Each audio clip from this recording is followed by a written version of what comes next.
இந்த நிகழ்ச்சியில் இணைந்திருக்கிற பெண்கள் யாவருக்கும் அன்பின் வாழ்த்துதலை தெரிவித்துக் கொள்கிறேன். தொடர்ந்து நாம் இந்த நாளிலும் ஒரு பெண்ணை குறித்து நாம் தியானிக்க இருக்கிறோம். இந்த நாட்களிலே அநேக காரியங்கள்ல நம்ம குறைவுள்ளவர்களாக இருக்கிறோம். எப்படிப்பட்ட காரியங்கள்ல நம் ஆவிக்குரிய வளர்ச்சியை நாம் பெற்றுக்கொள்ளணும், ஆண்டவரோடு எப்படி இணையணும், வேதத்தை தியானிப்பது எப்படி, வேதத்தோடு பெண்களோடு இருக்கிற ஆண்டவரோடு இருக்கிற உறவாடுதலை நம்ம எப்படி பெற்றுக்கொள்ளலாம்னு சொல்லி நாம் தொடர்ந்து தியானிக்க இருக்கிறோம். ரோமர் 16 அதிகாரம் 12 வசனம். கர்த்தருக்குள் பிரயாசப்படுகிற திரிபேனாலையும் திரிபோசாலையும் வாழ்த்துங்கள் என்று சொல்லி அங்கே குறிப்பிடப்பட்டிருக்கிறது. பவுல் அவர் எழுதின நிருபத்திலே ரோமர் 16 அதிகாரத்திலே அநேகரை வாழ்த்துகிறார். அதுலேயும் மிக முக்கியமா பெண்களை வாழ்த்தி எழுதியிருக்கிறார்.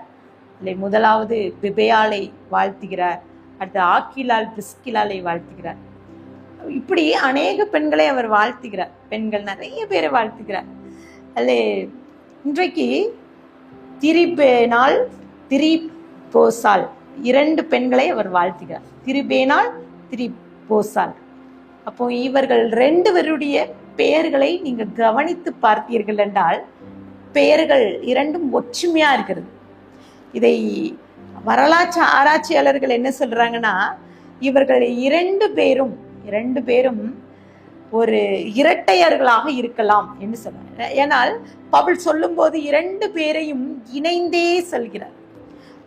இன்னும் சொல்ல வேணா இல்ல, உறவு முறைகளிலே வேறு யாராக இருக்கலாம், ஆனால் 2 பேரும் பெயரும் இணைந்து காணப்படுகிறது. பெயர்களிலே ஒற்றுமை காணப்படுகிறது. ஆனால் இந்த பெண்களை பவுல் வாழ்த்தும் போது குறிப்பிடுகிறார், வாழ்த்தி குறிப்பிடுகிறார். அவளுடைய குணாதிசயங்கள்லாம் அதை தியானிக்கும் போது பாருங்க, நிச்சயமாக இந்த பவுலோடு இணைந்து அவர்கள் செய்த ஊழியம் அவர்களுடைய வாழ்க்கையிலே மாற்றத்தை கொண்டு வந்ததற்கு உதாரணமாக மிக சாட்சியாக வாழ்ந்த பெண்கள் இவங்க. இந்த திரிபேனால் திரிபோசால், இந்த 2 பெண்ணும், இந்த பெண்ணை குறித்து அந்த பவுல் சொல்கிற காரியம் என்னன்னா, அவர்கள் 2 பேரும் அநேக காரியங்கள்ல ஒற்றுமையா இருந்தாங்க. 2 பேரும். இந்த பெண்களுடைய பெயர் அர்த்தம் என்ன சொல்லப்பட்டிருக்குன்னா, இங்க திரிபேனால் மென்மையானவள் என்று சொல்லணும். திரிபோசால் என்பது ஆடம்பரமான துரிதமான என்று சொல்லி குறிப்பிடப்பட்டிருக்கு. அப்போ திரிபேனால் மென்மையானவள். இவர்கள் பெயர்களுக்கு ஏற்றபடியே மென்மையான தன்மை கொண்டவர்களாக இருந்தார்களாம்.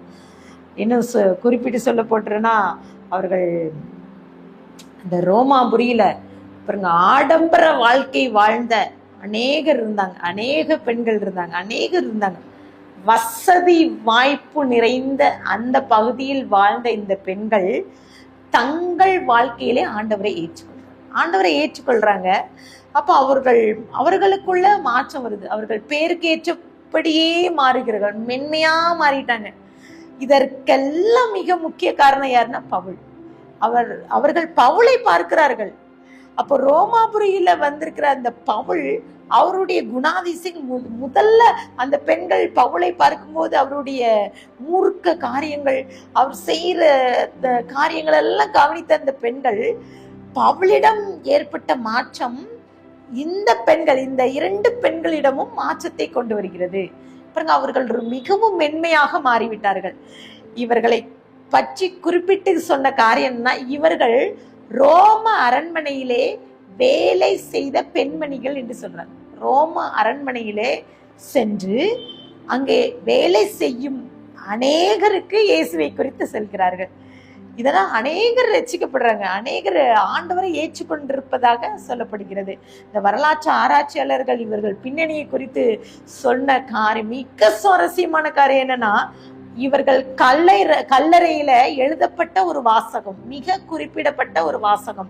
அவர்கள் என்ன சொல்லப்பட்டிருக்குன்னா, நேர்மையாக நடந்தவர்கள் என்று அவர்கள் கல்லறையிலே பாராட்டி அவர்களுக்கு ஒரு பெயர் சூட்டப்பட்டிருப்பதாக ஆராய்ச்சியாளர்கள் சொல்றாங்க. நேர்மையாக வாழ்ந்த ஒரு பெண்மணிகள் இவர்கள் 2 பேரும்.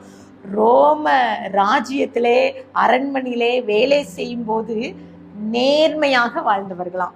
இன்னும் சொல்லப்பட்டிருக்கு, அவர்கள் கர்த்தருக்காக என்ன பிரயாசம் எடுத்தார்கள். இப்போ சுவிசேஷத்திற்காக என்ன பிரயாசம் எடுத்திருக்காங்க. நற்செய்தி அறிவிக்கிற பணியில மிகவும் தீவிரமாக செயல்படுறாங்களாம். இந்த பவுல் சொன்ன மாத்திரம், அவர் சொன்ன உடனே அவர்கள் துரிதமாக செயல்பட்ட ஒரு பெண்கள். ஆதி அப்போஸ்தலர் திருச்சபைக்கு அஸ்திபாரம் இட்ட அதன் வளர்ச்சி வளரும்படியாக காரணமான பெண்கள் இந்த 2 பெண்கள். இந்த 2 பெண்களை குறித்து சொல்லப்பட்டிருக்கிற சுவாரஸ்யமான காரியம்னா, இவர்கள் கிறிஸ்துவுக்குள் வாழ்ந்தார். அப்போ ரோமாபுரியிலே அநேகர் பாருங்க, வசதி வாய்ப்பு இருந்தும் அவர்கள் கர்த்தருக்காக வாழ்றாங்க. ஆத்தும பாரம் கொண்டவர்களாக இருக்கிறாங்க, உலகத்துக்கு பின்னாடி போகாம. அப்போ அவர்கள் பாருங்க தன்னை அர்ப்பணிக்கிறாங்க, தன்னை ஊழியத்திற்கு தன்னை அர்ப்பணிக்கிறாங்க. ஆண்டவருடைய நற்ப பணிகளை செய்வதில் மிகவும் பிரசித்தம் பெற்ற ஒரு பெண்மணின்னு சொல்லலாம். இவங்க எப்படிப்பட்ட காரியங்களை செய்கிறாங்கன்னா, தன்னுடைய சுயத்தை சாகடிக்கிறாங்க. தன்னுடைய விருப்பத்தை, தன்னுடைய எண்ணங்களுக்கு இடம் கொடுக்காதபடிக்கு, பணத்துக்கு இடம் கொடுக்காதபடிக்கு அவர்கள் சுகபோக பிரியரா இல்லாம உலகத்துக்கு பின்பதாக ஓடாம ஆண்டவருக்கு பின் சென்றார்கள் என்று சொல்லி சொல்லப்பட்டிருக்கு. அப்போ இன்றைக்கு ஒரு கேள்வி கேட்கலாம், நமக்குள்ள ஒரு கேள்வி கேட்கலாம். கர்த்தருக்காக நாம் என்ன செய்திருக்கிறோம்? நாம் எடுக்கும் பிரயாசம் என்ன? என்னெல்லாம் செய்திருக்கிறோம்? என்ன பிரயாசப்பட்டிருக்கோம்? இந்த 2 சகோதரிகள் இவர்கள் இருக்கிறாங்க. அவர்கள் ரோம அரண்மனையில வாழ்ந்தாலும் இயேசுவை அவர்கள் ரோம அரண்மனையில் இருக்கிற அத்தனை பெண்களுக்கும் சொல்லி முடிச்சிடறாங்க. இன்றைக்கு நாம் பணி செய்கிற பெண்கள் உண்டு. இந்த வார்த்தையை கேட்டுக்கொண்டிருக்கிற நீங்க ஏதோ ஒரு வேலை செய்யலாம், வேலை ஸ்தலத்துல இருக்கலாம், பேருந்துல பயணம் செய்யலாம், நடந்து சென்று கொள்ளலாம். ஏதாவது ஒரு சந்தர்ப்ப சூழல் யாருக்காவது ஒரு நபருக்காக நம்ம ஆண்டவரை சொல்லி இருக்கோமா?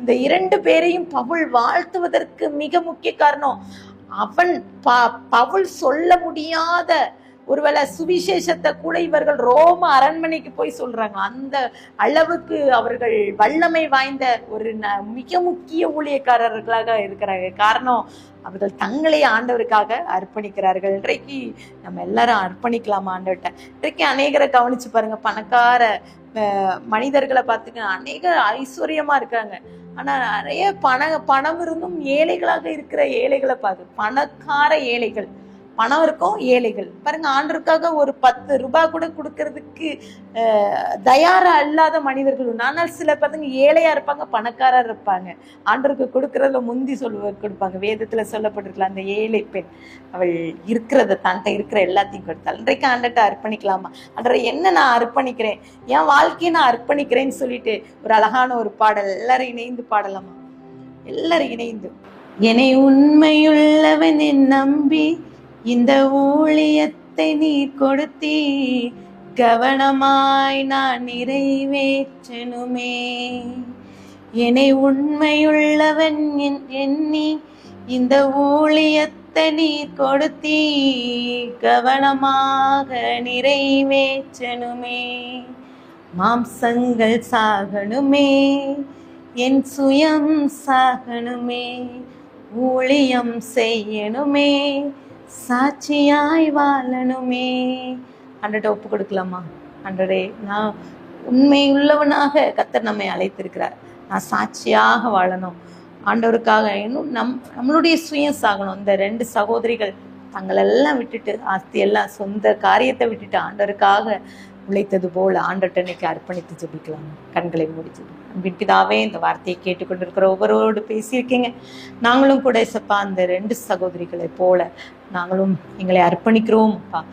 நாங்களும் சிலப்பா எங்கள் வாழ்க்கையிலையும் இசப்பா நாங்கள் மென்மையாக இந்த பெண்களை போல இந்த சமூகத்திலே அநேகருக்கு சுவிசேஷத்தை அறிவிக்கிற ஒரு பெண்களாக எங்களையும் ஒரு கருவியாக பயன்படுத்துங்க. எங்கள் மாம்சம், எங்கள் சுயம் சாகணும்ப்பா. உமக்கு இசப்பா நாங்கள் பிரியமுள்ள பெண்களாக எங்களுடைய ஆவிக்குரிய வாழ்க்கையில இன்னும் நாங்கள் வளர்ந்து பெருக கிருபை தாங்க. துதிகான மகிமை உமக்கு ஏறடிக்கிறோம். மீட்பர் மூலம் கேட்கிறோம் பிதாவே, ஆமென்.